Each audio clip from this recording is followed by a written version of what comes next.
Ladies and gentlemen, welcome to Battle Talk. I am Don Battlehawk, and I cannot stop tripping over myself today. So let's see if I can get through this take and have it make any sense whatsoever. I'm talking about the Aviators at Battlehawks Week 7 review. Ladies and gentlemen, the Battlehawks won the most important, most exciting game in the history of the Battlehawks franchise at the Dome on Friday night. They beat the Aviators in their 20-31 victory. For the Battlehawks, let's look at the leaders. Passing leaders, Perez, 16 for 30, 204 yards, 1 touchdown. For rushing, Jay Howard, 59 yards. Butler, 3 receptions.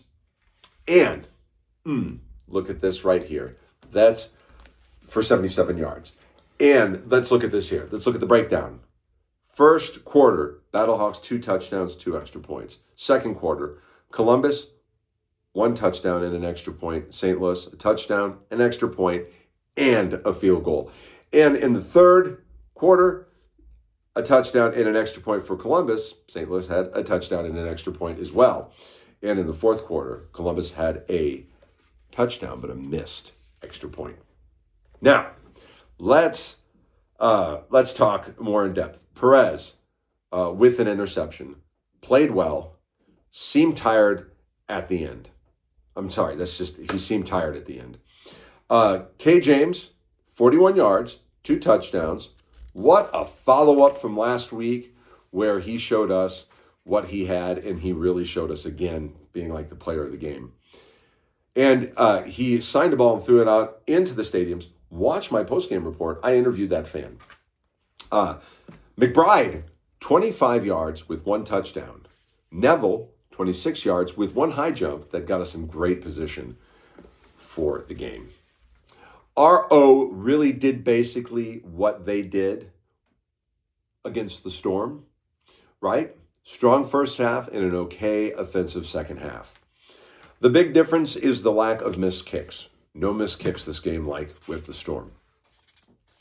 What about the D? Sacks, Davis, 1. Feeney, 1. Barrett, 0.5. Mosley, 0.5. Interception, Mosley with 1 interception. All but 4 of our defenders got tackles, doing their jobs, and all but 5 got tackling assist. So we have a complete defensive effort from our Battlehawks. Kicking and returns were solid for the team. Jennings with 3 returns and 61 yards. Sanborn with 90 yards of kicking, and Ahmed produced with good extra points and field goals. Takeaways? This game felt a lot like that win against the Storm, only with more better kicks. Luis Perez, the Spring King as they call him, put in a good performance. He is more comfortable in the pocket than Frost and made it happen in tighter situations. But other than that, man, the performances were nearly the same. Only 1 interception for Perez, and thanks to an Aviator being just out of bounds, or it would have been 2. Perez, like Frost in week 5, didn't cook as much in the second half.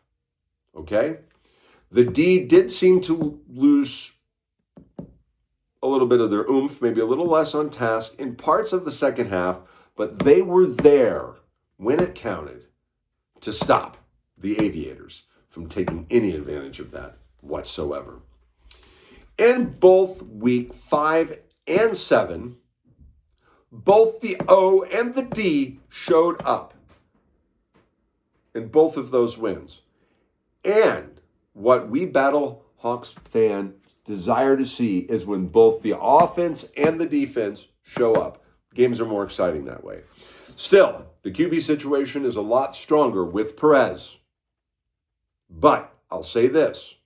With Perez starting and knowing Frost is capable, I feel like the Battlehawks are in a good place QB-wise, and that can only help our awesome defense going in to our final 2 regular season games. And I am excited for them, and thank you for watching.